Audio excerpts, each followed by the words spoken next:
Life has left her footprints on my forehead, but I have become a child again this morning.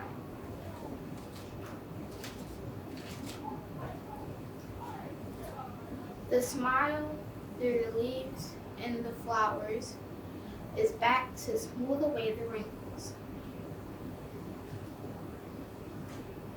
as the rain washes away the footsteps on the beach. Again, a cycle of birth and death began. It was a nice, hot, summery day. Two women come to the harbor. They were taking a nice, long walk. They waved their goodbye. To the sailors of the sea.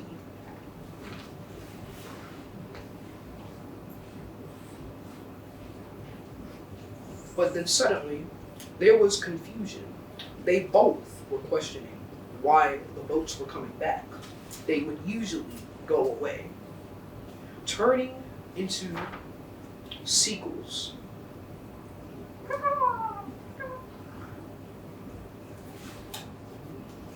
Then the boat slowly came back, bigger, better than ever. A man appears at Mama's door offering $15 for her china. 15 is not top price, the man says. Mama tells the man that the set is worth at least 200 and that she will accept the offer. Mama says she won't accept unless he reads the price. 15 is my top price, the dealer says again. Mama starts to quiver out while staring at the dealer with anger rolling through her eyes.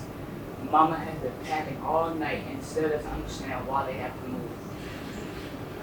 Frustration and anger continues to flow through Mama's eyes. The dealer tells Mama, I'm sure I could have paid more than $17.50 for that china. Then in a burst of rage, Mama grabs a dish and hurls it at the floor. Hey, don't do that. Those are valuable dishes, the dealer says. But Mama continues to destroy the dishes. The dealer runs away to go to the next house. When he was gone, Mama was still smashing the dishes. By the time Mama was done, blue and white fragments were scattered all across the floor. Whoosh! There was distant chattering, and the chattering gets louder. We can't live like this. Alive like this. Slam! Hey, Woody. I'm tired of living like this. Animals live like this, Woody. It is okay, Mama. Times will get better. While Mama and Woody hugged, Mama saw grief in Woody's eyes. We will make it better, Mama. Just watch. As he felt grief in his eyes, he felt sad for the place they were in. Mama cried with despair for her family because she wanted things to get better. Are there any latrines around? There might be a latrine on our block. These latrines have so much mud. Somebody needs to fix these. It's like they're erupting. These darn latrines. These latrines are overrunning, ma'am. We'll look somewhere else. What do? Dry block 12. They have just finished repairing the pipes. Arigato, let's go, Jean. Block 12 isn't that far, is it?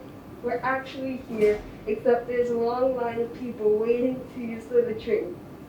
This line is so long. It'll be 1943 by the time we make it to the front. We're still going to have to wait.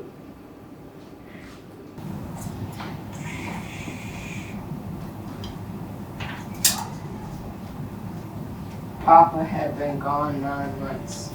He looked over 60 gaunt, wilted at his shirt. I was the only one who approached him. I ran up and threw my face in his belt. I started to cry. By this time, our whole family was crying. I thought I should be welcoming him with joy and happiness, but I could only welcome him with conclusive tears. Where were you born? I'm the interrogator, not you, Mr. Wakatsuki.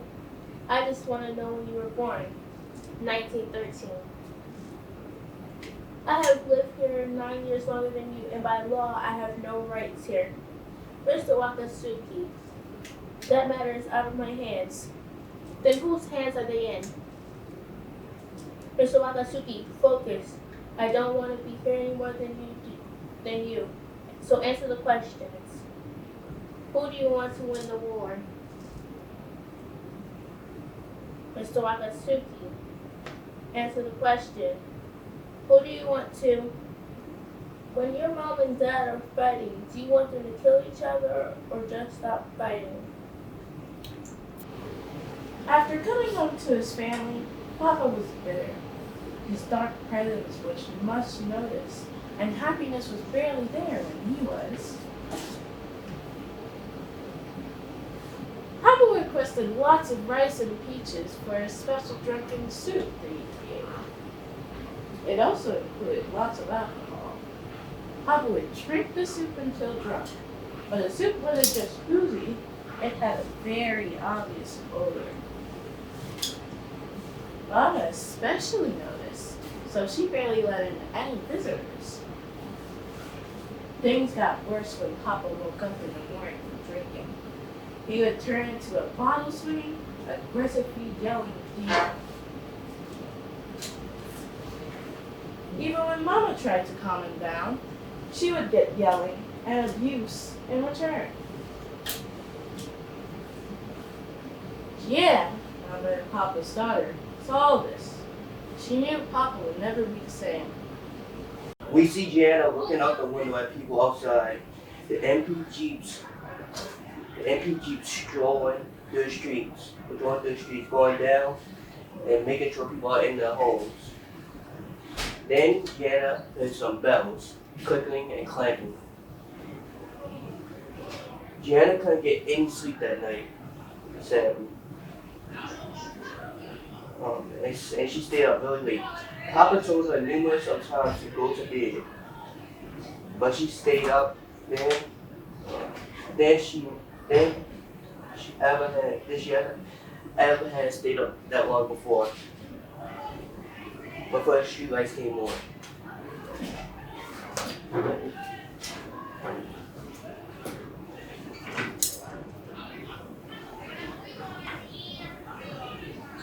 It was the first time Gianna has ever seen street lights on because she always went to sleep early. The street lights were really bright, and when they came on, all like at the perimeter, at the corner. The guards were looking out a scout tower.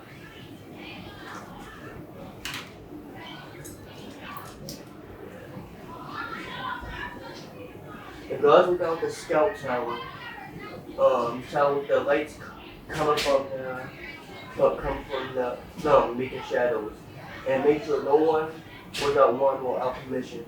Then finally, Jana went to sleep for the rest of the night.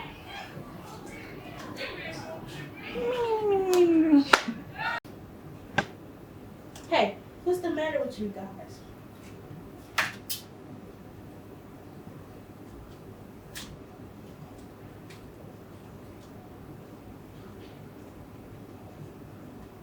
What the heck are you doing out here? We're the reservoir crew. Nobody's supposed to leave the camp. You know that. Somebody gotta be here all times. Pew, pew, pew. I'm taking these with me. Don't nobody move till I get back. I know you're ready. I'm ready. Okay. Jenna hurried into the mess hall where she heard a commotion. It was shouting, but she heard Papa as well. He was the loudest one after all. The door of the mess hall had flew open, and a short, beefy man came tearing out. He jumped off the porch and started running once he went in. He didn't get far. Soon Papa came.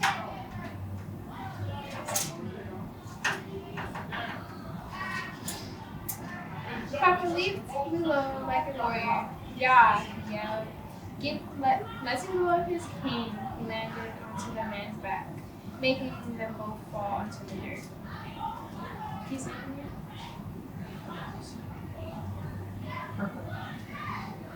The wind was rising, the sky became dark with the tide of sand pouring towards them. The dust blown and spun as they kicked and pummeled and thrust at each other. Jenna stood there watching.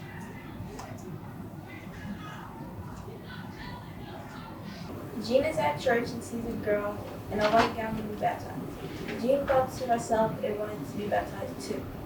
Meanwhile, the little girl is walking down the aisle, the room filled with awe. After that, Jean talked to the people at church about being baptized. They were happy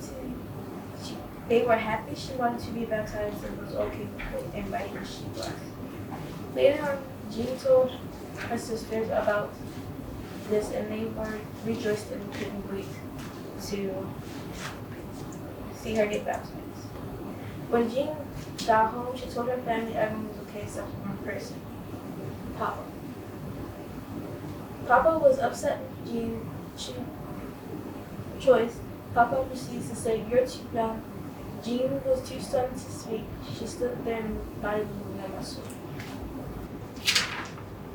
Jenny walks with Papa as they are leaving the intern hospital.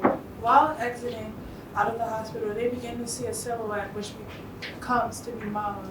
You can see her fragile body all bundled up due to the December weather, and she's running. She begins to shout, "Coco, Coco," as she runs to Jenny and Papa. Jenny turns her face. Jenny turns to face Papa, and she does notice Papa's face is full of absolute terror and nervous on what Mama will say. As he tries to meet her, but he couldn't. He could barely even walk. In Jenny's mind, she was sure Eleanor had died in the hospital while giving birth. Mama was running very slowly from the breeze of the wind to the fragileness of her small body. It feels like Mama was running in slow motion. The distance between them was as huge as a football field. It was like Mama would never come to the two with the news. The factor caused Jenny and Papa to think of a terrible conclusion on what happened during the labor. Mama's silhouette finally meets with Papa and Jenny, and she seems quite happy. This gives them too some relief. Mama finally announces that Eleanor is safe and now has a baby boy. The government allowed them to leave Terminal Island. The government required them to move out of Terminal Island into a municipality. Terminal Island became very violent, lots of crimes, tours, we say magical there. A house in San Jose burned, and night riders, shotguns by a farmhouse. Pew, pew, pew. The farmhouse had 2 sleeping children who were nearly missed. And he said men were being assaulted and attacked.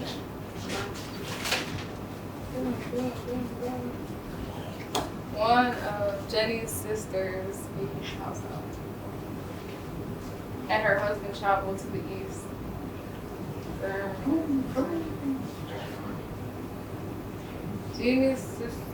Jenny's sister was stopped by guards, and the guards brought them to a Southern Pacific depot.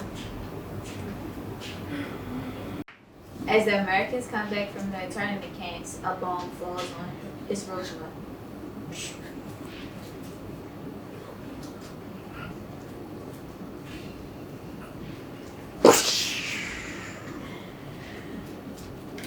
After the bomb hit Hiroshima, Americans won the war. Japan lost. Well, everyone settled down, forgot all about internment camps. They were a thing in the past.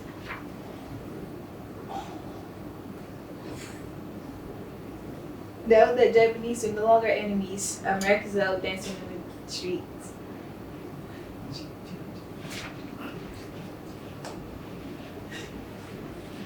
As Woody falls asleep, he lets the heavy weight of his sleep hover over him. In his quiet and dark room, but slowly a shadow approaches.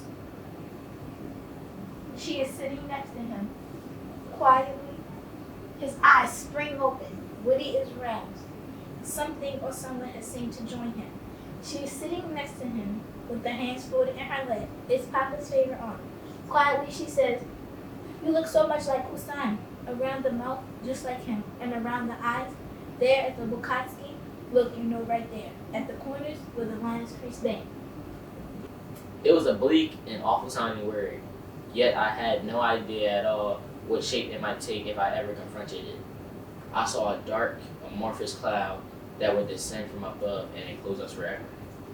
As we entered Los Angeles, I sat huddled in the back seat, silent, fearing any word I uttered might bring it to life. But there was no sign of it anywhere. In fact, no response to us at all. As we drove down the road, as we drove down the palm-lined boulevards, past the busy rows of shops and markets, the lawns and driveways of quiet residential streets. Leaving in 1942, no one knew what awaited us. We had been underprepared, and that just deepened the shock of what we found. Now the situation was reversed. In our isolated world, we had overprepared for shows of abuse. If anything what greeted us now was indifference. The school will have me into assembly and celebrate.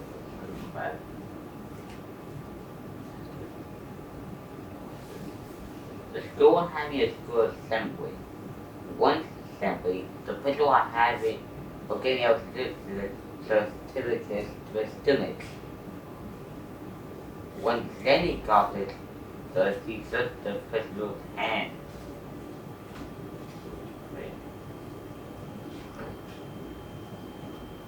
Once she took the stove, her father saw her and bowed down. Fell out. Was dead silent, because they know how to react. Once we let father bowed down, she hit on the table and never. After that, she always wanted to stay in it and cry and dissolve.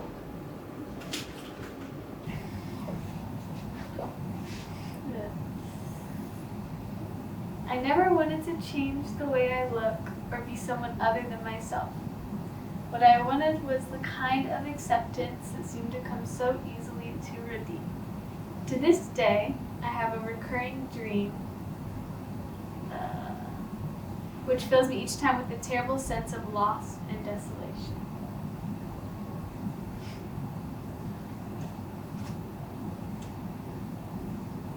I see a young, gorgeous, blonde and blue-eyed high school girl waltzing through a room full of others her own age, much admired by everyone, men and women,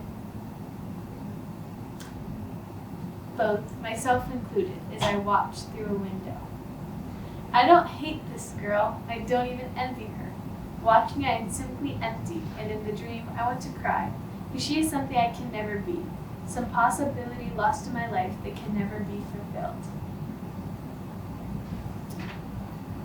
It is a schoolgirl's dream, one I tell my matured self I've long since outgrown.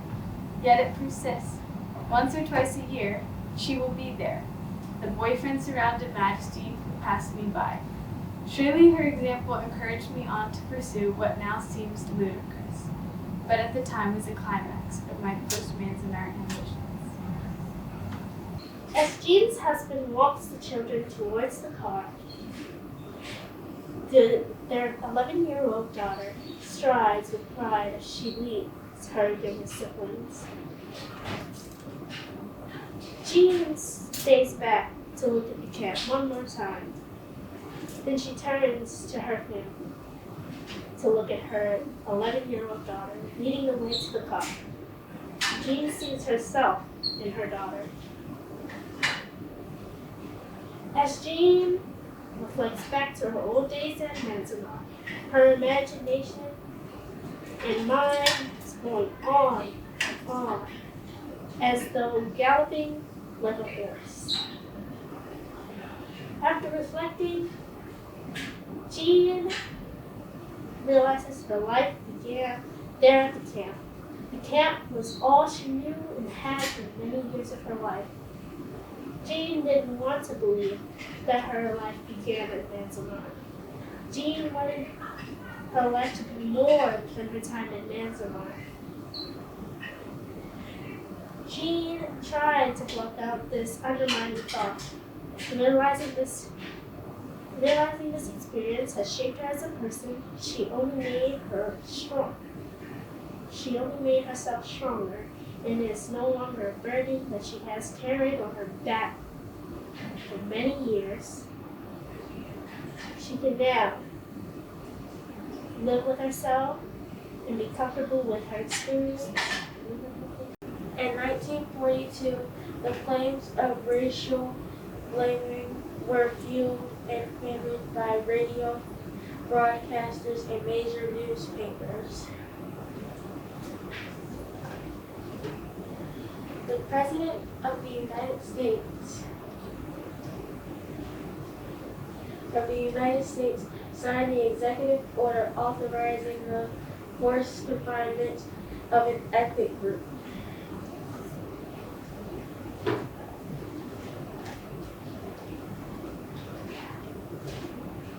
In 2001, threats spread widely and acts of racial Arab Americans had no encouragement from national or local media, nor any support from public, nor the government.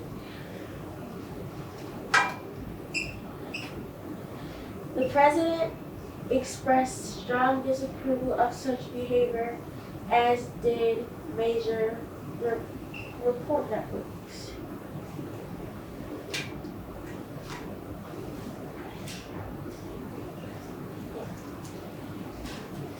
They were thankful they were thankful for when the president stopped the violence.